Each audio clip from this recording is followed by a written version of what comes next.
मैं पाइप लगाकर अपने घर का आंगन धो रही थी जब बाहर का दरवाजा बड़ी जोर से धड़धड़ाया गया था। पापा के आने का समय नहीं था और मेरी माँ भी किचन में बिजी थी, इसलिए मजबूरन मुझे ही दरवाजे के पास जाना पड़ा। मैंने कहा कौन है? कहने लगा मैं अर्नब हूँ। मैंने कहा कौन अर्नब? कहने लगा दरवाज़ा खोलो, बता देता हूँ कौन अर्नब। एक तो बंदा इतनी गर्मी में बस का सफ़र तय करके यहाँ पहुँचा है और मैडम है कि सवाल जवाब ही ख़त्म नहीं कर रही। वो बाहर से ही बोलना शुरू हो गया था, लेकिन फिर भी मैंने अब तक दरवाज़ा नहीं खोला था। कहने लगा सिया दरवाज़ा खोलो। उस अजनबी के मुंह से अपना नाम सुनकर मैं अचंभे में आ गई थी। मैंने फौरन दरवाज़ा खोला तो 6 फीट का लंबा ऊंचा खूबसूरत नौजवान बड़े गुस्से से मुझे घूर रहा था। शक्ल कुछ जानी पहचानी सी लग रही थी, लेकिन मुझे अब भी याद नहीं आ रहा था कि वो कौन है। हाथ में उसने एक बैग पकड़ा हुआ था। मुझे पीछे हटाया और अपने सामान के साथ अंदर दाखिल हो गया। मैंने कहा ये लड़के कहाँ घुसे चले आ रहे हो? कहने लगा मैं तुम्हारे मुंह लगने के लिए यहाँ नहीं आया हूँ। जाकर अंदर से संजय साहब से कहो कि अर्नब आया है और इस बार खाली हाथ वापस नहीं लौटूंगा। मैं हैरान थी कि वो तो मेरे पापा को भी जानता था। तब तक शायद मेरी माँ भी उसकी बातें सुन चुकी थी, क्योंकि वो किचन से ही आवाज़ लगाकर पूछ रही थी सिया दरवाजे पर कौन है। मैंने मम्मी मम्मी की हाँक लगानी शुरू कर दी। पता नहीं कौन था। मम्मी किचन से बाहर आई तो उस नौजवान को देखकर मेरी माँ के माथे पर भी बल पड़े थे। कहने लगी तुम फिर आ गए? कहने लगा जी हाँ आंटी जी, मैं फिर आ गया। मैं हैरान थी, आखिर ये सब चल क्या रहा था। सब एक दूसरे को जानते थे, बस मैं ही उसे नहीं जानती थी। मम्मी कहने लगी लेकिन तुम यहाँ क्यों आए हो? तुम्हें पता तो है कि तुम्हारी माँ की और मेरे पति की आपस में कभी कोई बातचीत नहीं हुई है। सारी रिश्तेदारी खत्म हो चुकी है। मम्मी के मुंह से ये सुनकर मेरे दिमाग में एक धमाका सा हुआ था। मुझे सब कुछ याद आने लगा। इसका मतलब ये गीता बुआ का बेटा था। कुछ सालों से पापा और गीता बुआ का मनमुटाव चल रहा था, इसलिए इन लोगों का हमारे घर आना जाना नहीं था और ना ही इनकी औलादों का, बल्कि ये कहना ज़्यादा सही होगा कि इकलौती औलाद। मेरी बुआ गीता अपने माँ बाप की इकलौती औलाद थी।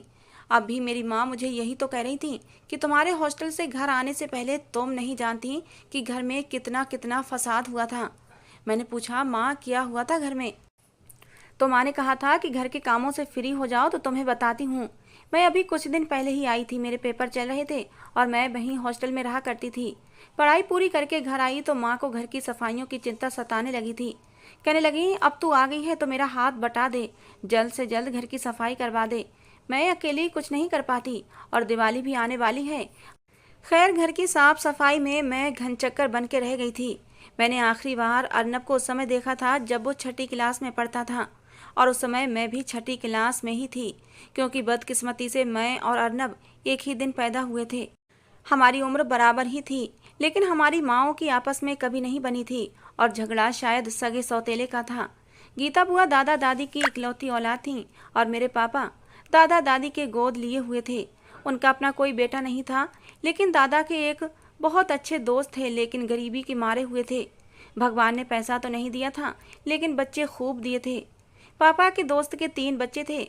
गरीबी में खाने को पूरा नहीं पड़ता था और जब दादा के दोस्त की पत्नी ने चौथे बच्चे को जन्म दिया तो दादा के दोस्त और भी चिंता में आ गए, लेकिन मेरे दादा ने खुशी खुशी उस चौथे बच्चे को अपना लिया था, जो कि मेरे पापा थे। दादा के दोस्त ने भी अपना ये चौथा बच्चा खुशी खुशी मेरे दादा को दे दिया था। यूं मेरे दादा ने ही मेरे पापा को पाल पोस कर बड़ा किया था, उनकी परवरिश की थी, उन्हें शिक्षा भी दिलवाई थी, बिल्कुल अपनी सगी औलाद की तरह पाला था। लेकिन मेरी बुआ को बचपन से ही ये बात गवारा नहीं हुई थी कि कोई उनके प्यार में साझेदार बन जाए। मेरी बुआ हमेशा से ही मेरे पापा से चिढ़ा करती थी।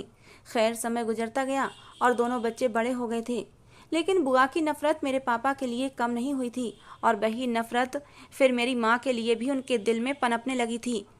मैंने कभी अपनी बुआ को अपनी माँ के साथ प्यार से बात करते नहीं देखा था। हालांकि मेरे दादा ने कभी भी मेरे पापा में और बुआ में सगे सौतेले का व्यवहार नहीं रखा था। हर वक्त लड़ाई झगड़ा मेरे बुआ की और मेरे माँ के बीच चलते रहते थे। आए दिन बुआ हमारे घर आकर बैठ जाती, कहती मेरे बाप का घर है, जब जी चाहेगा आऊँगी, तुम कौन होती हो मुझे मना करने वाली। लेकिन मेरी माँ भी कम नहीं थी, साफ कह देती जिसे तुम अपने बाप का घर कहती हो, ये मेरे पति का भी घर है, जो तुम्हारे बाप ने मरने से पहले मेरे पति के नाम किया था। तुम्हारे हिस्से की जायदाद तुम्हारे नाम कर दी गई थी। अब तुम्हारा इस घर पर कोई हक नहीं है। बस लड़ाई झगड़े शुरू हो जाते और किचन की सारी छुरियां चाकू निकल आते थे। पापा मेरी माँ को खींचकर कमरे में ले जाते और लड़ाई बचाने की कोशिश करते थे। मेरे पापा ने कभी भी बुआ को गैर नहीं समझा था। इस लड़ाई के बीच हम दोनों बच्चे बैठे तमाशा देखा करते थे। मैं भी अपने माँ बाप की इकलौती थी और अर्नब भी अपने माँ बाप का इकलौता था। और फिर जल्दी ही बुआ के पति का ट्रांसफ़र दूसरे शहर में हो गया था। और उस दिन तो मेरी माँ ने गरीबों में खाना बांटा था, भगवान के सामने माथा टेका था कि बला से जान छूटी। खुशी से पूरा दिन चहकती फिरी थी अम्मा कि अच्छा हुआ उस गीता की बच्ची से जान छूट गई। भगवान करे वो कभी वापस ना आए, उस मनहूस की मुझे कभी भी शक्ल न देखना पड़ी। और फिर उसके बाद मैंने वाकई कभी बुआ की शक्ल नहीं देखी थी और ना ही उनके बेटे अर्नब की। और आज जब मेरी माँ ने अर्नब को देखा तो गुस्से से तेज तेज कदम उठाती हुई उसके सामने खड़ी हो गई। कहने लगी, ये लड़के निकलो घर से, खबरदार तुमने दोबारा यहाँ कदम भी रखा। वो किसी लड़ाका औरतों की तरह कमर पर हाथ रखकर कहने लगा, ऐसे कैसे आंटी जी, जब तक नाना के घर में मेरा हिस्सा है मैं यहाँ से कहीं नहीं जाऊँगा। बल्कि अब तो कुछ दिन बाद मेरी माँ भी यहाँ आने वाली हैं। मैं देखता हूँ आप हमें कैसे यहाँ से निकालते हैं। भले ही ये घर आपके पति के नाम मेरे नाना ने कर दिया था, लेकिन नाना ने अपनी वसीयत में ये कभी नहीं कहा कि इस घर से हम लोगों का हिस्सा ख़त्म कर दिया जाएगा। इसलिए इस घर पर हमारा भी बराबर का हक है। ये सुनकर मेरा जी चाहा अपना सर ही फोड़ लूं। मतलब बचपन वाली लड़ाई झगड़ा अब भी शुरू थे, ख़त्म नहीं हुए थे। मेरी माँ कहने लगी, आ जाए तुम्हारी माँ भी, लेकिन याद रखना इस घर से तुम लोगों को फूटी कौड़ी भी नहीं मिलेगी। वो कहने लगा, छोटा बच्चा नहीं हूँ अब मैं, बड़ा हो गया हूँ और लोगों से एक एक पैसा वसूल करना जानता हूँ। आखिर एलएलबी का इम्तिहान इसी साल पास किया है मैंने। मेरी माँ उसे हैरत से देखती रही। इतने में उसने अपना बैग उठाया और ऊपर की सीढ़ियाँ चढ़ने लगा। अम्मा कहने लगी, वहाँ कहाँ जा रहे हो? कहने लगा, आज के बाद ऊपर के पोर्शन में मैं रहूँगा और 2-4 दिन बाद मेरी माँ भी आ जाएंगी। ऊपर सिर्फ वो 2 ही कमरे थे, बाकी सारी छत थी। ये देखकर दूसरी नज़र जब मेरी उसके गंदे जूतों के निशानों पर पड़ी थी तो मैं गुस्से से लाल पीली हुई थी। मैंने कहा, अम्मा ये देखो इस लड़के के पाँव के जूतों के निशान, देखो सारा आंगन गंदा कर दिया है कमीने ने। वो सीढ़ियाँ चढ़ते चढ़ते रुका था, एक गुस्से भरी नज़र मुझ पर डाली और फिर से ऊपर चला गया। मैंने दोबारा से पूरा आंगन धोया था। आंगन मैंने शीशे की तरह चमकाया था कि तभी पापा भी आ गए। पापा के आने की देर थी कि मेरी माँ की कैंची जैसी जबान शुरू हो गई थी। कहने लगी, संजय निकालो अपने उस मुंह बोले भांजे को, पहली फुर्सत में बाहर निकालो, वरना मुझसे बुरा कोई नहीं होगा। पापा ने चश्मा उतार कर एक तरफ रखा और कहने लगे कि तुमसे बुरा कोई है भी नहीं। लेकिन ये बात उन्होंने बड़े ही धीमे शब्दों में कही थी। मैं पापा के पास ही खड़ी थी इसलिए मैंने सुन लिया था। माँ कहने लगी, संजय ये क्या मुँह ही मुँह में बड़बड़ा रहे हो, क्या कहा तुमने? पापा कहने लगे, मैं ये कह रहा हूँ कि जाता हूँ अभी ऊपर, टांगे तोड़ कर निकालता हूँ उस नालायक को। उसने क्या समझ रखा है कि यहाँ पर आकर बैठ जाएगा तो क्या घर उसे मिल जाएगा? अरे उसने अगर वकालत पास कर ली है तो क्या हुआ? क्या मैं डर जाऊँगा उससे? हाथ में चूड़ियाँ तो मैंने भी नहीं पहन रखी, अभी जाकर उसकी खातिरदारी करता हूँ। पापा ऊपर चले गए और कुछ देर तक बहस की आवाज़ें आती रहीं और फिर पापा मुंह लटकाए हुए नीचे आकर कहने लगे, मुझे नहीं लगता इस बार हमारी दाल गलने वाली है। अम्मा ने कहा, क्या मतलब? पापा कहने लगे, कोर्ट के ऑर्डर लाया है कमीना, जब तक तगड़ा वकील न करवा लो मुझे नहीं लगता कुछ होने वाला है। फिलहाल तो हम उसे ऊपर का पोर्शन खाली नहीं करवा सकते। अम्मा कहने लगी, 2-4 दिन में आपकी वो बहन भी आने वाली है। देखो संजय, मैं उसे एक सेकेंड भी अपने घर में बर्दाश्त नहीं करूँगी। खैर मेरे पापा ने तो हाथ खड़े कर दिए थे कि अभी उनके हाथ में कुछ नहीं है। मुझे उस अर्नब नामी लड़के से सख्त चिढ़ होने लगी थी, क्योंकि बचपन से उसकी माँ ने मेरी माँ का जीना हराम कर रखा था। और अभी वो छत पर खड़ा अपने दांतों को विरश करते हुए आंगन की तरफ ही देख रहा था। मैं आंगन में लगे एक तरफ पौधों को और क्यारियों को पानी दे रही थी। सुबह सुबह का समय था। पैंट के साथ बनियान पहने, गले में तौलिया डाले, हल्की हल्की शेव में दांतों में ब्रश करता हुआ वो मुझे वकील कम और मोहल्ले का गुंडा ज़्यादा लग रहा था। मैंने थोड़ा गुस्से से उसे देखा था कि उसी समय गुलाब का फूल हमारे आंगन में आकर गिरा था। मैं जानती थी वो फूल किसने फेंका है। वो गुलाब का फूल पैक था और उस पर एक चिट लगी हुई थी, जिसे देखकर मेरे चेहरे की मुस्कुराहट गहरी हुई थी। मैंने फौरन से वो फूल पकड़ लिया, लेकिन ऊपर से वो अर्नब का बच्चा मुझे ही देख रहा था और बार बार छत की मुडेर से बाहर की तरफ भी झांक रहा था कि वो फूल अंदर किसने फेंका। राहुल मेरी ही यूनिवर्सिटी में पढ़ता था, वहीं मेरी उससे मुलाकात हुई थी। उसने बताया कि वो भी मेरे ही मोहल्ले में रहता है, लेकिन कुछ दूरी पर रहता था, इसलिए हम एक दूसरे को पहले से नहीं जानते थे। यूं यूनिवर्सिटी से ही हमारी मोहब्बत का सिलसिला शुरू हुआ था। बस मुझे उसकी नौकरी लगने का इंतजार था। मैं उसकी मोहब्बत में पूरी तरह डूब चुकी थी, इसलिए रोजाना राहुल से बात करती थी। मेरे बार बार मना करने पर भी वो रोज गुलाब का एक फूल छोटे से खूबसूरत कार्ड के साथ मेरे आंगन में फेंका करता था, और उस कार्ड पर आई लव यू लिखा होता था। मैंने जब अर्नब की घूरती हुई नजरें खुद पर महसूस की, तो मैंने फौरन से वो गुलाब अपने पीछे छुपा लिया और अंदर चली गई। अगली सुबह चाय बनाते बनाते मैंने सोचा क्यों ना दोपहर के लिए सब्जियां काट कर रख दूं। अभी मैं चाय बना ही रही थी कि वो किचन में आ गया। उसे अपने किचन में देखकर मुझे उस पर गुस्सा आने लगा। मैंने कहा, तुम यहाँ क्या कर रहे हो? कहने लगा, ऊपर किचन नहीं बना, अंकल से कहो कि ऊपर किचन बनवा कर दें, वरना इस घर पर मेरा भी हक है और फिर किचन पर भी। खैर, मैं चाय बना चुकी थी। मम्मी और पापा मेरा नाश्ता करने से पहले ही कर चुके थे। मैंने अपने कप में चाय डाली। इससे पहले मैं चाय लेकर बाहर जाती, उसने मेरा कप उठा लिया और फौरन से चाय का कप अपने होठों पर भी लगा लिया। मैंने कहा, ये क्या किया तुमने? मेरी चाय वापस करो। किचन पर तुम्हारा हक है, हमारे खाने पीने की चीज़ों पर नहीं। कहने लगा, अच्छा सो सॉरी, ये लो। चाय का कप उसने दोबारा सेल्फ पर रख दिया। कहने लगा, लो पी लो, लेकिन ये तो मेरी झूठी है। मैंने कप वहीं पटक दिया और कहा, अब तुम ही पियो इसे। कहने लगा, thank you so much little girl. मैंने उसे घूर कर देखा था। मैंने कहा, छोटी नहीं हूँ मैं, तुम्हारे बराबर हूँ। कहने लगा, इतनी बड़ी भी नहीं हो। मैंने उंगली उठाकर उसे वार्न करते हुए कहा कि मेरे साथ ज़्यादा फ्री होने की कोशिश मत करो। कहने लगा, ठीक है, नहीं करता। अच्छा पहले ये बताओ, वो कौन था जिसने तुम्हें फूल फेंका था? ये सवाल उसने बड़े ही सीरियस अंदाज में किया था। पहले तो मैं कुछ घबराई थी, लेकिन फिर मैंने पूरे कॉन्फिडेंस के साथ कहा कि तुमसे मतलब, अपने काम से काम रखो।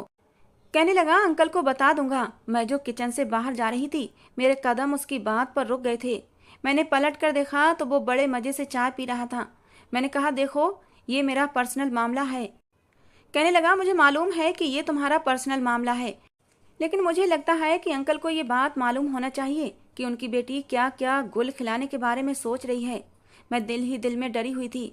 मैं जल्दी से उसके पास जाकर खड़ी हो गई। मैंने कहा, देखो वो बहुत अच्छा लड़का है, मुझसे बहुत मोहब्बत करता है। कहने लगा, अच्छा बताओ कौन है?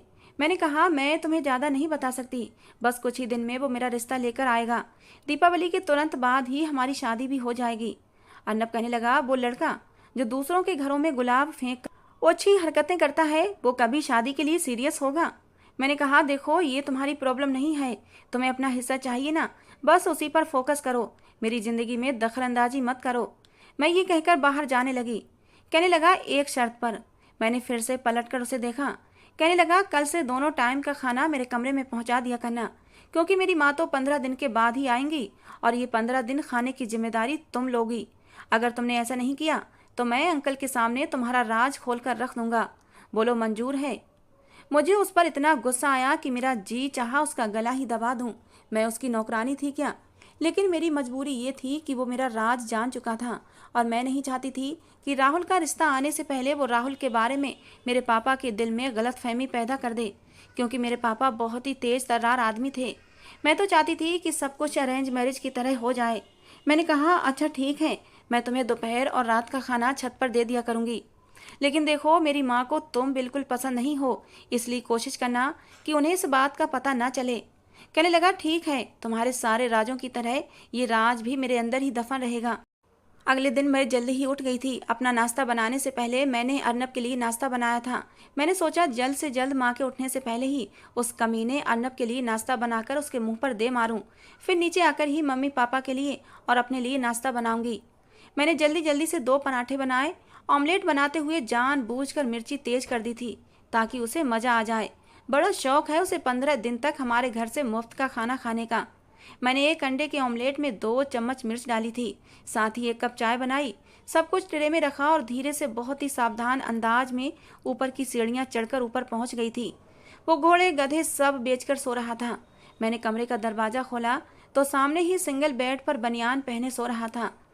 पहले तो मैंने सोचा उसे हिला जुलाकर उठाती हूँ, लेकिन मुझे ये बात कुछ सही नहीं लगी थी। मैंने अर्नब अर्नब करके पुकारा भी, लेकिन वो नहीं उठा। मजबूरन उसके कान के पास जाकर मैंने जोर से उसका नाम पुकारा तो वो हड़बड़ाकर उठ बैठा। मैं फौरन से पीछे हटी थी। वो अपने कान में उंगली डालकर उसे हिलाने लगा। कहने लगा, इतनी बड़ी हो गई हो, तुम्हें तमीज नहीं कि किसी को कैसे जगाया जाता है। अगर मेरे कान का पर्दा फट जाता तो सोचा है क्या होता। भाई अभी अभी फ्यूचर का मशहूर वकील बनने वाला हूँ। अभी तो मैंने कोर्ट कचहरी में ठीक से अपने कदम भी नहीं जमाए और तुम चाहती हो मैं बहरा हो जाऊं। फिर भला मैं अपने केस की सुनवाई कैसे करूंगा। मैंने कहा, अगर इतना ही अपने कानों का ख्याल है तो आगे से खुद उठकर बैठना। मैं तुम्हारी नौकरानी नहीं हूँ और ना ही तुम्हारी पत्नी हूँ जो तुम्हें मोहब्बत और प्यार से जगाऊं, समझे। कहने लगा, इसमें कौन सी बड़ी बात है। पहला ऑप्शन तो ठीक नहीं है, लेकिन दूसरे के बारे में सोचा जा सकता है। उसकी ये बात सुनकर मैंने उसे खा जाने वाले अंदाज से घूरा था। वो हंसने लगा। कहने लगा, जाओ, तुम जैसी लड़की से मैं वैसे भी शादी नहीं करना चाहता जिसकी पसंद इतनी थर्ड क्लास हो। मैं गुस्से से नीचे आ गई। मम्मी पापा के लिए नाश्ता बनाया। नाश्ता करने के बाद मैं दोबारा से सोने के इरादे से लेट चुकी थी, क्योंकि अर्नब की वजह से मुझे सुबह सुबह जल्दी ही जागना पड़ा था। अब सबसे बड़ी प्रॉब्लम रात के खाने की थी। दोपहर का खाना तो वो बाहर से ही खाकर आता था, लेकिन रात के खाने का मैं क्या करती। सुबह तो चलो मम्मी पापा सो रहे होते थे तो मैं चुपके से उसे नाश्ता दे देती थी, लेकिन अब रात का खाना मैं उसके कमरे में कैसे पहुंचाती, क्योंकि मम्मी पापा देर रात तक ड्राइंग रूम में बैठे रहते थे और हमारे ड्राइंग रूम से होकर ही ऊपर की सीढ़ियाँ जाती थीं। खैर, इसी सोच विचार में मैंने रात का खाना बनाया था और टेबल पर लगा दिया। मैंने अर्नब की प्लेट पहले ही सजा कर रखी हुई थी कि जैसे ही मुझे मौका मिलेगा मैं ऊपर की सीढ़ियाँ चढ़कर प्लेट उसके कमरे में पहुंचा दूंगी। और जैसे ही मेरी माँ हाथ धोने वॉश बेसिन की तरफ गई थी, मैंने फौरन से प्लेट उठाई और सीढ़ियों की तरफ भागी थी और फटाफट उसके कमरे में पहुंच गई। मैंने देखा वो अपने कमरे में बैठा कमरे के दरवाजे की तरफ ही देख रहा था, जैसे उसे भी खाने का इंतजार हो। मुझे देखकर मुस्कुराने लगा। कहने लगा, कब से तुम्हारा इंतजार कर रहा था और तुम अब आई हो। मैंने उसे नज़रअंदाज करके ट्रे रखी और पलटने लगी, लेकिन उसने मेरा हाथ पकड़ लिया। कहने लगा, सुबह का ऑमलेट बिल्कुल तुमने अपने जैसा ही बनाया था, एकदम तीखा। देखो, मैं गरीब सा आदमी हूँ, इसलिए तुम जैसी लड़की के मिजाज जैसा तीखा ऑमलेट हजम नहीं कर सकता। अगर आइंदा ऑमलेट अच्छा नहीं बनाया तो अंकल के पास जाकर सब कुछ बता दूंगा, बल्कि 2-4 बातें अपनी तरफ से भी लगाऊंगा। मैंने उसे गुस्से से घूर कर देखा था। मैंने कहा, अच्छा पापा को कुछ मत बताना, आगे से ऑमलेट अच्छा बनाऊंगी। ये कहते हुए मैं जल्दी से नीचे उतरी थी। फिर मेरे रोज का यही रूटीन था, जल्दी जल्दी अम्मा की आंख बचाकर उसे नाश्ता देना और फिर रात को सबसे बचाकर उसके कमरे में खाना लेकर जाना। खैर, 15 दिन के बाद मेरी बुआ भी आ गई थी। फिर तो एक बवाल था जो घर में मच चुका था, क्योंकि बुआ हमारे ही किचन में अपने लिए अलग से खाना बनाने लगी थीं। और जब खाना बनाने का समय होता, मेरी माँ जानबूझकर किचन में आ जाती और किसी न किसी चीज़ पर उन दोनों में बहस होने लगती थी और वो बहस लड़ाई में बदल जाती। अम्मा कहती, घर मेरा है, सारी जवानी मैंने इस घर पर लगा दी है और अब तुम यहाँ पर आ गई हो अपना हक जमाने के लिए। मैं तुम्हें यहाँ से फूटी कौड़ी भी नहीं दूंगी। बुआ कहने लगती, मेरे बाप का घर है, तुम्हारे पति का घर नहीं है जो तुम्हारा राज चलेगा। मेरे बाप को तो तुम्हारे पति ने और तुमने अपनी मुट्ठी में कर लिया था, लेकिन मैं अपने हिस्से का हक नहीं छोड़ूंगी। मेरे बाप ने वसीयत में साफ लिखा था कि घर पर मेरा भी हक है। और माँ को इसी बात पर गुस्सा आ गया। कहने लगी, लेकिन तुम्हारे हिस्से की जायदाद तुम्हारे बाप ने तुम्हारे नाम कर दी थी। इस घर पर तुम्हारा हक सिर्फ इतना है कि तुम यहाँ आओ, कुछ दिन रहो और फिर यहाँ से चली जाओ। इसके बांटने के बारे में सोचना भी मत। लेकिन बुआ इस बात को मानने से इनकारी थीं। कहने लगी, मेरा बेटा वकील है, मैं सब कुछ ले लूंगी। ये सुनकर मेरी माँ को और भी गुस्सा आ जाता। मैं माँ से बार बार कहती, आप बाहर जाएं, क्यों उलझ रही हैं। अम्मा कहने लगती, ये आई ही इसलिए है, इससे मेरा सुकून बर्दाश्त ही नहीं होता। बुआ कहने लगी, इस घर को बेचो, मेरा हिस्सा मुझे दो, मैं तुम्हारी ये मनहूस शक्ल दोबारा नहीं देखूंगी। उस दिन जब झगड़ा हद से बढ़ा तो अर्नब नीचे आ गया था। अपनी माँ को दोनों हाथों से जकड़कर ऊपर की तरफ ले जाने लगा। मेरी माँ भी कहने लगी, हाँ हाँ, लेकर जाओ इसे यहाँ से, ऐसा ना हो कहीं मेरे हाथों कुछ गलत हो जाए। ये सुनना था कि मेरी बुआ को भी गुस्सा आने लगा। कहने लगी, तुम मेरे साथ कुछ गलत करोगी तो क्या मैं छोड़ दूंगी तुम्हें। मेरे पापा मेरी माँ को कमरे में ले जाने लगे। उनकी तू तू में सारा खाना चूल्हे पर रखे रखे जल चुका था। मेरा तो मूड ही खराब हो गया था। उस रात बिना खाना खाए ही हम लोगों को सोना पड़ा था। पापा भी परेशान हो गए थे। कहने लगे, सोच रहा हूँ घर को बेच देता हूँ, ये घर तो फसाद की जड़ बना हुआ है।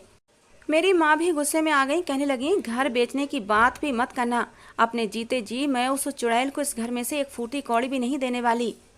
इन रोज रोज के झगड़ों से मेरे लिए हैरान कर देने वाली बात सिर्फ ये थी कि अर्नब का व्यवहार कुछ बदल चुका था। जब से वो आया था उसका इरादा ऐसा ही कुछ था, लड़ने झगड़ने का, अपना हिस्सा लेने का। लेकिन अब वो अपनी माँ को लड़ाई झगड़े से मना करता था। और फिर कुछ ही दिन बाद मेरे लिए एक रिश्ता आया था। मेरी माँ की एक जानने वाली थी, वो अपने बेटे का रिश्ता मेरे लिए लेकर आई थी, जो कि 10वीं क्लास भी पास नहीं था, आवारा लड़कों के साथ फिरता रहता था। ये देखकर मेरे पापा भी परेशान हुए थे। बुआ ने जब ये सब बातें सुनी तो छत पर खड़े खड़े हंसने लगी, ऊपर से ही ताने मारने लगी कि जिस तरह की परवरिश तुमने अपनी बेटी को दी है उसके लिए ऐसे ही आवारा लड़कों के रिश्ते आएंगे। अब कोई वकील थोड़ी बिहाने आएगा तुम्हारी बेटी को।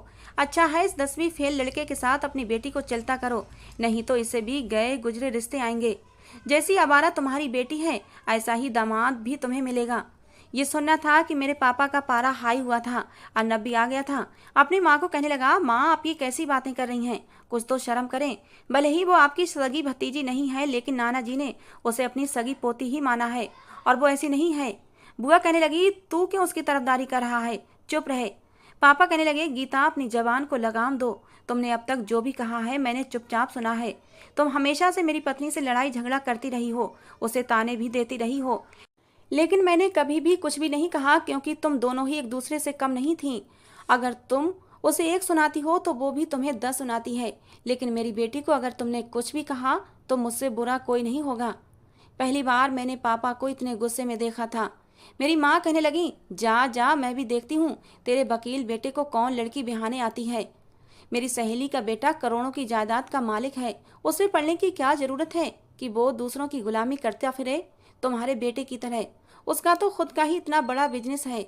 मेरी माँ तो जिद में आकर इस रिश्ते पर तैयार थी, और मैं जानती थी वो पापा की एक नहीं सुनेंगी और अपनी सहेली को हाँ कर देंगी। रात को रोते हुए मैंने राहुल को फ़ोन किया था। जब उसने मेरी बात सुनी तो उसने मुझे जो मशवरा दिया, मैं तो बुरी तरह घबरा गई थी। कहने लगा, सिया तुम घर से किसी न किसी तरह निकलो, हम दोनों भाग जाएंगे, मैं तुम्हें लेने आ जाऊंगा। तुम किसी तरह गली के नुक्कड़ तक पहुंच जाना और फिर हम किसी मंदिर में जाकर शादी कर लेंगे, और शादी करने के बाद तुम्हारे घर वाले कुछ नहीं कहेंगे। पहले तो मैंने उसकी बात नहीं मानी थी, लेकिन इस बात के अलावा मुझे कोई दूसरा हल भी नज़र नहीं आ रहा था, और मैं मान गई। मैंने कहा, अच्छा चलो ठीक है, लेकिन शादी होने के फ़ौरन बाद तुम मुझे वापस छोड़ देना। हम अभी अपने शादीशुदा रिश्ते की शुरुआत नहीं करेंगे जब तक मेरे माँ बाप इज्जत और सम्मान के साथ मुझे घर से विदा ना कर दें। कहने लगा, ठीक है। मुझे राहुल की बात पहले तो बुरी लगी थी, क्योंकि मैं अपने माँ बाप की इज्जत से खिलवाड़ नहीं करना चाहती थी, लेकिन उस 10वीं फेल लड़के से शादी भी नहीं करना चाहती थी। वो बिल्कुल ही गवार था, और मैं राहुल की बात मान चुकी थी। और फिर रात को मुंह छुपाए मैं घर से बाहर निकल आई थी। गली के नुक्कड़ पर ही वो मुझे मिल गया था, मुझे अपनी बाइक पर बिठाया और ले गया। कहने लगा, मैंने अपने दोस्तों से बात कर ली है, मैं तुम्हें उन्हीं के घर लेकर जा रहा हूँ। वहीं पंडित जी भी हैं, हमारी शादी वहीं हो जाएगी, और मैंने शादी के फौरन बाद ही तुम्हें घर भी छोड़ दूंगा, और 2-3 दिन बाद मैंने अपना रिश्ता भी भेज देना है। बस तुम्हें ये कहना पड़ेगा कि हम शादी कर चुके हैं। तुम्हारे माँ बाप को फिर हमारी बात मानने के अलावा कोई चारा नहीं होगा। मैंने कहा, ठीक है, लेकिन मेरा दिल बहुत ज़्यादा डरा हुआ था, कभी ऐसा काम करने के बारे में सोचा भी नहीं था। राहुल ने गाड़ी एक फ्लैट की बिल्डिंग के सामने खड़ी की थी। इस वक्त रात का अंधेरा था, गली सुनसान थी। वो मुझे दूसरी मंजिल पर ले गया। जहां उसने डोरबेल बजाई तो फौरन से दरवाज़ा खुला था। 4 हट्टे कट्टे मर्द अंदर मौजूद थे। मैं अंदर जाते हुए घबरा रही थी। राहुल ने मेरा हाथ पकड़ा, कहने लगा, क्यों परेशान हो रही हो? अरे मैं हूं ना, ये सब बहुत ही अच्छे आदमी हैं, मेरे दोस्त हैं, इनसे घबराने की ज़रूरत नहीं है, मुश्किल समय में हमारा साथ दे रहे हैं। ये कहकर वो मुझे हाथ से पकड़कर अंदर ले गया। जैसे ही वो मुझे फ्लैट के अंदर ले गया, उन हट्टे कट्टे मर्दों में से एक ने दरवाज़ा बंद किया था, और 3 मर्द सोफे पर बैठे हाथों में अजीबोगरीब ड्रिंक के गिलास लिए हुए थे। लेकिन टेबल पर रखी बोतल को देखकर मेरी जान निकल गई थी। वो तो शराब की बोतल थी। सबकी आंखें नशे से चूर थीं। मैंने कहा, राहुल तुम मुझे कहाँ ले आए हो? वो शैतानी हंसी हंसने लगा। कहने लगा, जाने मन वहीं लाया हूँ जहाँ तुम जैसी लड़कियाँ घर से भागकर पहुँचती हैं। उसके बदले हुए अंदाज देखकर मेरा रंग उड़ा था। वो चारों मर्द भी हंसने लगे। उनमें से एक मेरे पास आकर अपने हाथ में पकड़ा गिलास मेरे लबों पर लगाने लगा। मैं फौरन से पीछे हट गई। मैंने कहा, दूर रहो मुझसे। वो हंसने लगा। कहने लगा, आज तुम्हें हमसे कोई भी बचा नहीं सकता। फिर एक मर्द कहने लगा, राहुल क्या चीज़ लाया है तू? तुझे मैं इस लड़की की डबल कीमत दूंगा, लेकिन शर्त वही है, इसे पहली बार मैं अपने कमरे में लेकर जाऊंगा। ये सुनकर तो मुझे ऐसा लगा कि अभी जमीन पर गिरकर बेहोश हो जाऊंगी। मैं रोने लगी थी। अपनी बेवकूफ़ी पर रोना आ रहा था। मैंने अपने लिए ये रास्ता खुद ही चुना था। मैंने कैसे ये समझ लिया कि वो अजनबी लड़का मुझे इज्जत देगा या मुझसे शादी करेगा, जिसने आज तक कभी अपना रिश्ता भी नहीं भेजा था। मुझे अपनी ज़िंदगी बर्बाद होती दिख रही थी। राहुल कहने लगा, 2 लाख लूँगा, क्योंकि ये अभी तक अनछुई लड़की है। जानता है ना, पहली बार ये तेरे साथ ही वक्त गुजारने वाली है। मैंने कहा, राहुल भगवान के लिए मुझे यहाँ से जाने दो। मैं एक शरीफ घराने की लड़की हूँ। मेरा बाप तो सदमे से ही मर जाएगा। कहने लगा, ये तो तुम्हें घर से भागने से पहले सोचना चाहिए था ना। जाने जिगर, और वैसे भी मैंने कौन सा तुम्हें घर छोड़कर आना है। तुम रात भर हमारा दिल बहलाओगी और सुबह मैं तुम्हें कोठे पर छोड़ दूंगा। तुम्हारी बाकी की जिंदगी अब मर्दों का दिल बहलाते हुए ही गुजरेगी। मैंने तो जमुना बाई से बात तक कर ली है। पूरे 10 लाख में सौदा किया है मैंने तुम्हारा। ये कहकर उसने मेरा हाथ पकड़ा और उस मर्द की तरफ मुझे धक्का दिया था। मैं लड़खड़ाती हुई उस घटिया आदमी की गोद में जाकर गिरी थी। सबके सामने उसने मेरा दुपट्टा उतार कर फेंका था। मैं रोने लगी। वो कहने लगा, आज की रात तो मजा ही आ जाएगा। इससे पहले वो मुझे खींचकर कमरे में ले जाता। मेन दरवाजा बुरी तरह धड़धड़ाया गया था। वो सब चौंक उठे। एक ने बाहर झांक कर देखा तो कहने लगा, अरे मारे गए, सामने तो पुलिस ऑफिसर खड़ा है। इस पुलिस वाले को कैसे खबर हो गई? मेरा तो सांस बहाल हुआ था। दिल ही दिल में भगवान का धन्यवाद किया था। दूसरा कहने लगा, घबराओ नहीं, सबसे पहला मौका पुलिस वाले को दे देते हैं। ये पुलिस वाला भी इस लड़की के साथ अपना टाइम पास करेगा तो ठंडा पड़ जाएगा। दरवाजा खोलो, इससे भी बात कर लेते हैं। शायद तुम दोनों को आते हुए इस पुलिस वाले ने देख लिया होगा। उसे शक हो गया होगा और वो भी बहती गंगा में हाथ धोने पहुंच गया होगा। उस आदमी ने राहुल को तसल्ली दी थी और इस तरीके की बातें सुनकर मेरी सांसें फिर से अटक गई थीं। दरवाजा खुला तो सामने खड़े लड़के को देखकर तो मेरी आंखें फटी की फटी रह गई थीं। वो कोई और नहीं बल्कि पुलिस की वर्दी में अर्नब था। इससे पहले कि मेरे मुंह से उसका नाम फिसलता, उसने आंखों के इशारे से मुझे चुप रहने के लिए कहा था। कहने लगा, तुम लोग यहाँ पर लड़कियों को लाकर रंगरलियां मनाते हो। इतने डंडे मारूंगा कि याद करोगे। वो कहने लगे, इंस्पेक्टर साहब, सौदेबाजी कर लो हमारे साथ। अरे हमें डंडे मारकर तुम्हें क्या मिलेगा? वैसे भी हमारे हाथ बहुत ऊपर तक हैं। हमें जेल में बंद करोगे तो कल खुद ही हमारी जेल का ताला भी खोलोगे। भलाई इसी में है कि पहले इस लड़की से तुम समय गुजार लो, फिर हमें मौका दे देना। तुम्हारा भी भला हो जाएगा और हमारा भी। ये सुनना था कि अर्नब ने उसके मुंह पर एक जोरदार घूंसा मारा था। कहने लगा, कमीने, तूने सोचा भी कैसे कि मैं इस लड़की को कुछ भी होने दूंगा? तू गलत निगाह से इसे देख कर तो देख, तेरी आंखें न फोड़ दूं तो कहना। मैं नहीं जानती थी कि वो लड़ाई भी जानता है। वो एक था और वो चारों थे, लेकिन वो चारों पर भारी था। हाथ में उसने एक मोटा डंडा भी पकड़ा हुआ था, जो अक्सर पुलिस वालों के हाथ में होता है। उसने उन चारों को सोचने का मौका भी नहीं दिया था, बस मारे जा रहा था। मैं तो डर के मारे एक तरफ खड़ी हुई थी। मार मार कर उसने उन सबको जमीन पर गिरा दिया था। फिर गुस्से से मेरा हाथ पकड़ा और मुझे बाहर ले आया। कहने लगा, बहुत शौक था तुम्हें घर से भागने का। जी तो चाहता है 2 थप्पड़ तुम्हारे मुंह पर भी लगा दूं। देख ली तुमने अपने महबूब की असलियत। उस वक्त उसे अपने सामने पाकर मैं अचानक ही उसके गले लग गई थी और फूट फूट कर रोने लगी। मैंने कहा, मुझे माफ़ कर दो। भगवान का धन्यवाद कि तुम मेरे पीछे आ गए, वरना मैं किसी को मुंह दिखाने के काबिल न रहती। वो मेरा सर सहलाने लगा। मैं कैसे ना आता, मुझे तो आना ही था तुम्हारे पास। तुम मेरी इज्जत हो। मैं तुम्हें किसी कीमत पर भी दागदार नहीं होने दूंगा। मैं तो उसी दिन शक में पड़ गया था जब उस लड़के ने फूल फेंका था। उसकी सारी जानकारी मैं निकाल चुका था, लेकिन तुम उस लड़के के खिलाफ कुछ भी सुनना नहीं चाहती थी। फिर अंकल आंटी की लड़ाई की वजह से मेरा ध्यान तुम्हारी ऊपर से हट गया था। वो तो मैंने तुम्हें बाहर जाते देखा तो समझ गया था कि तुम उस 10वीं फेल लड़के से शादी नहीं करना चाहती, इसीलिए तुमने ये रास्ता अपनाया है। पुलिस की वर्दी मेरे पास मौजूद थी, क्योंकि कॉलेज में मैंने 2-4 ड्रामे ऐसे किए थे जिसमें मुझे पुलिस बनना था।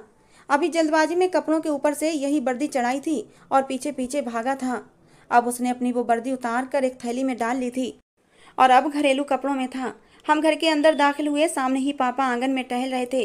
मेरी माँ कुर्सी पर बैठी हुई थी और रो रही थी। सुबह की रोशनी फैलने लगी थी, इसलिए सब लोग ही घर पर मेरे ना होने की वजह से परेशान थे।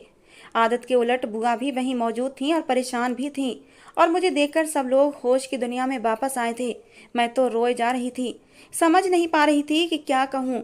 बुआ कहने लगी, अर्नब, कहाँ से आ रहे हो तुम दोनों इस वक्त? मेरी माँ भी मेरे पास आई और बोली, तुम इसके साथ कहाँ गई थी? मैं क्या जवाब देती। अर्नब भी कहने लगा, माँ, हम दोनों ने शादी कर ली है। ये सुनना था कि सब के सब हैरत से अर्नब को देखने लगे। वो नज़र झुकाए हुए था। मैं हैरान थी उसने ये क्या बोल दिया था। मेरी बुआ तो जैसे गुस्से के मारे तप गई थीं। कहने लगी, अर्नब ये क्या किया तूने? तूने इस लड़की के साथ शादी कर ली? क्यों तूने ऐसा किया? मेरी माँ ने मेरा बाजू खींचकर मुझे अर्नब से अलग किया था। कहने लगी, ये क्या कर दिया तूने? मैं क्या कहती, मैं तो बिल्कुल चुप थी। वो कहने लगा, माँ मैंने बहुत बार आपसे कहने की कोशिश की थी कि मुझे सिया पसंद है, लेकिन आप लोग मेरी बात सुनना ही नहीं चाहते थे। और फिर सिया का रिश्ता भी आ गया था और उसकी माँ उसकी शादी भी जल्द से जल्द करना चाहती थी। अब मेरे पास कोई दूसरा रास्ता नहीं बचा था। लड़ाई आप दोनों की है, इसमें हम दोनों का क्या दोष है? हमें एक दूसरे से मोहब्बत हो गई थी। मेरे पापा तुरंत अर्नब के पास आकर खड़े हो गए और एक जन्नाटेदार थप्पड़ पापा ने अर्नब के मुंह पर मारा था। मैं अपनी जगह पर हिल गई थी। पापा ने इसके बाद और कई थप्पड़ अर्नब को मारे थे, लेकिन वो चुपचाप मेरे पापा की मार खाता रहा। मैं ही पापा के पास गई और उनका हाथ रोकने की कोशिश की थी। मैंने कहा, पापा भगवान के लिए इसे कुछ मत कहें, इसका कुछ दोष नहीं है। पापा ने मुझे भी एक थप्पड़ मारा था। कहने लगे, तुझे शर्म नहीं आई तुम दोनों को ये काम करते हुए? इससे पहले पापा मेरे मुंह पर दूसरा थप्पड़ मारते। अर्नब ने पापा का हाथ पकड़ लिया। कहने लगा, अंकल जो कुछ कहना है मुझे कहें, मारना है तो मुझे मार भी लें, क्योंकि मैंने ही सिया को अपने साथ ले जाने के लिए मजबूर किया था। इस समय इसका कोई दोष नहीं है। मेरी माँ अर्नब के पास आकर उसका गिरेबान पकड़ने लगी। बोले, मेरी बेटी को अभी के अभी तलाक दो। लेकिन वो चुपचाप मार खाता रहा। मुझे ये समझ नहीं आ रहा था उसने मेरी खातिर इतने जूते खाए क्यों थे। सच बता देता तो सब उसके एहसानमंद होते। खैर सब लोग अपने अपने कमरों में चले गए थे। मेरी माँ ने भी मेरा हाथ पकड़ा और कमरे में ले गई थी और जोर से मुझे बेड पर फेंका था। बुआ और अर्नब अपने पोर्शन में जा चुके थे। अगली रात को न जाने कैसे अर्नब मेरे कमरे में आया था। उसे देखकर मैं हैरान थी। वो खिड़की के रास्ते आया था। मैं उस वक्त जाग रही थी क्योंकि मुझे नींद ही नहीं आ रही थी और उसे देखकर मेरी जान निकली थी। मैंने कहा, तुम यहाँ क्या कर रहे हो? पापा के जूते याद नहीं हैं? तुम्हें पापा ने कितना मारा था? अगर आज उन्होंने देख लिया तो तुम्हारा गला ही दबा देंगे। मुझे बहुत डर लग रहा था। कहने लगा, टाइम नहीं है मेरे पास। अंकल मुझसे शादी के पेपर मांग रहे हैं, लेकिन मेरी तो तुमसे कोई शादी ही नहीं हुई है। मैं कौन से कोर्ट के पेपर उन्हें दिखाऊं कि हम दोनों शादी कर चुके हैं? मैंने कहा, तो तुम सच क्यों नहीं बता देते? कहने लगा, पागल हो गई हो तुम, बदनाम होकर रह जाओगी। मेरी माँ का पता है ना तुम्हें, सारे खानदान में ढिंडोरा पीट कर रख देंगी। अभी तो इसलिए चुप हैं, जानती हैं कि कसूर उनके बेटे का है। मैंने कहा, क्यों मेरी खातिर इतना सब कुछ कर रहे हो? कहने लगा, सिया इन सब बातों का समय नहीं है, जल्दी से इन पेपरों पर साइन करो। मैंने कहा, ये क्या है? कहने लगा, ये पेपर हैं, मैंने कोर्ट से तैयार करवाए हैं, शादी के पेपर हैं, जल्द से जल्द इन पर साइन कर दो। मैंने कहा, अगर मैं इन पर साइन कर दूंगी तो मैं कानूनन तुम्हारी पत्नी बन जाऊंगी। ये सुनकर वो मेरी तरफ देखने लगा। कहने लगा, इस टॉपिक पर बाद में बात करेंगे, पहले साइन कर दो। जल्दबाजी में मैंने साइन कर दिए थे। वो पेपर लेकर चला गया। लेकिन अगले दिन का झगड़ा और भी ज़्यादा बड़ा था कि जब अर्नब ने वो शादी के पेपर सबके सामने रखे थे, जिस पर वकीलों के साइन थे, सरकारी ठप्पे भी लगे हुए थे, अर्नब के भी साइन थे और मेरे भी साइन थे, गवाहों के भी साइन थे। बुआ कहने लगी, तुमने जो कुछ भी किया है जज्बाती फैसला है, इसलिए सिया को तलाक दो।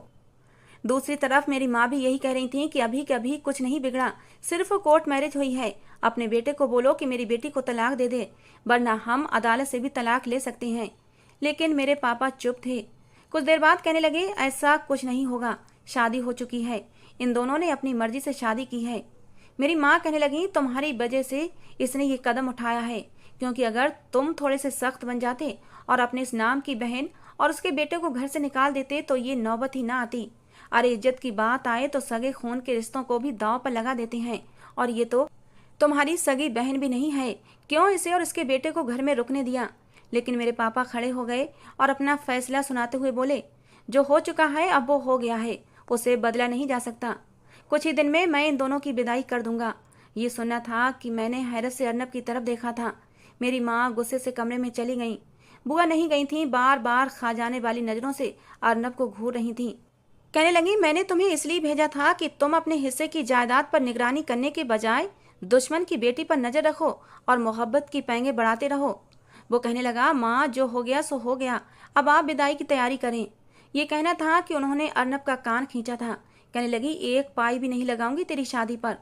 कुछ दिन बाद दिवाली भी आ गई थी और कुछ मेहमानों की मौजूदगी में मेरी विदाई दिवाली के कुछ दिन बाद कर दी गई थी। मैं हैरान परेशान थी कि अब क्या होगा। मैं शादी को नहीं मानती थी और ना ही मुझे अर्नब से कोई तूफानी मोहब्बत थी।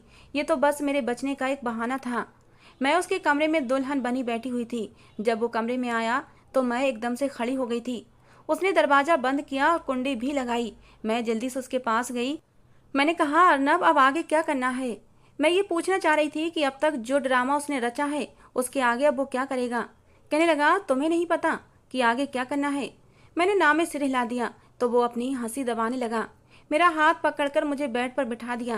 कहने लगा, देखो सबसे पहले ना तुम्हें शर्माना पड़ेगा। ये कहकर उसने मेरे दुपट्टे से थोड़ा सा घूंघट निकाल दिया था। मैं हैरत से उसे देख रही थी। कहने लगा, फिर मैं तुम्हारा हाथ पकड़ लूंगा। मेरा हाथ पकड़कर उसने कहा था और दूसरे हाथ से अंगूठी निकाल कर मुझे अंगूठी पहनाते हुए कहने लगा, फिर मैं तुम्हें अंगूठी पहना दूंगा और फिर तुम्हारी तारीफें करूंगा। मैंने फौरन से उसका हाथ पीछे किया था। मैंने कहा, तमीज में रहो, मैं तुमसे ये सब कुछ नहीं पूछ रही। कहने लगा, अभी अभी तो पूछ रही थी कि अब आगे क्या करना है। भाई शादी हुई है हमारी, शादी के बाद पति पत्नी ऐसा ही करते हैं।